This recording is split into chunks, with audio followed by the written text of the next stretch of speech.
Hi, welcome to Russell Rice Reviews. Tonight we are doing things differently. As you can see, our background is a bit different tonight.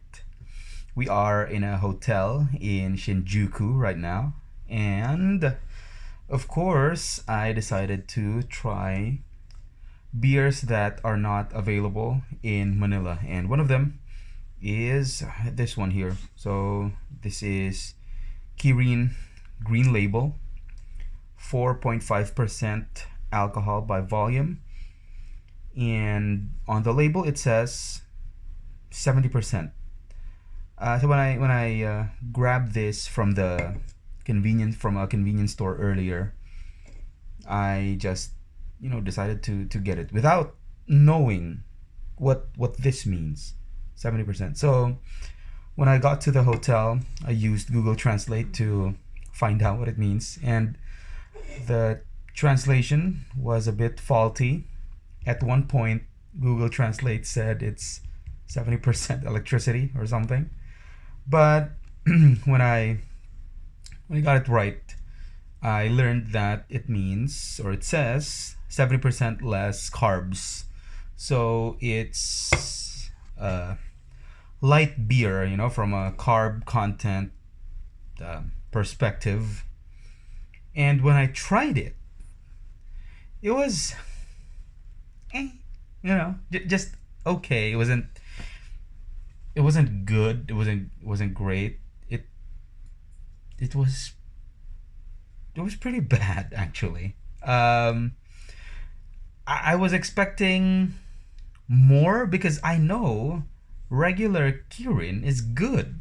It's what I had last night. So I thought, I wanted to try a different variant, and yeah, maybe some other variant, next time, not this. So it reminded me of a Philippine beer that I hate with a passion, San Miglite. So it reminded me of that beer. The mouth feel is very similar, very very thin. Yep, very very thin mouth feel, and pretty much nothing else. It's like water.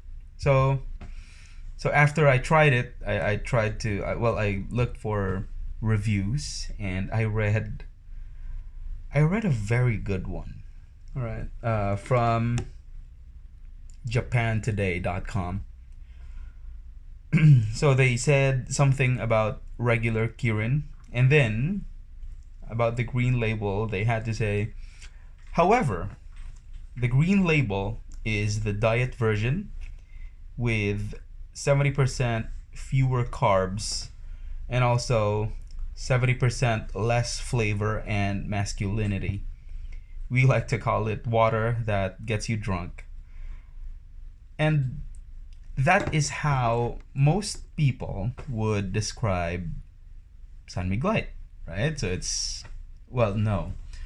People call San Miglite piss more often, than they call it water. So this is Japan's San Miglite. If you like your beer with lots of flavor, don't get this. Okay. I also learned that this is actually considered haposhu. So what's haposhu? So it's a Japanese term that they use to refer to low malt beer. Now, why would you create beer with low malt content when it's malt that gives beer its flavor, right? So I found out just tonight as well that in Japan, if your beer has a high malt content, you get taxed more. Okay, so breweries had to be creative. Okay, so they started selling products with low malt content to avoid paying higher taxes. So there. So the term they use for that is haposhu. Okay, so it's low malt beer. makes no sense if you ask me. You know, because again, it's malt that gives beer its flavor. The higher the malt content, usually the better tasting the beer is. So, okay, so we talked about the mouth feel, very thin, very watery, very San Miglite there. Flavor, I would say, is a bit a bit better than I don't know, bit maybe not even a bit better, just different from San Miglite. There is some, well, the flavor is stronger, but not by a lot. You know, just a teeny bit. It has a teeny bit more flavor than San Miglite, but that's it.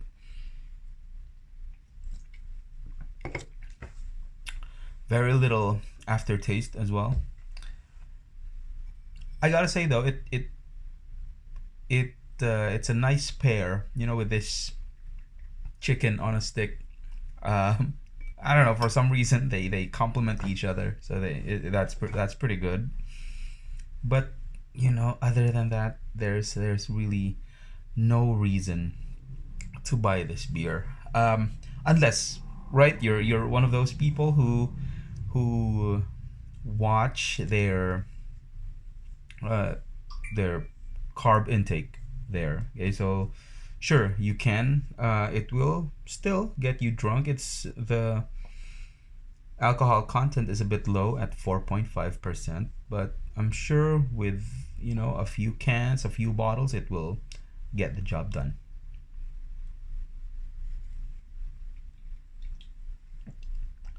But if you like your beer with lots of flavor, go for regular Kirin. Okay, so you can, you know, avoid this. You can try some other beer. So yeah, there, avoid that. You know, so that says 70% less carbs. Okay, I don't know how to end these things. So good night.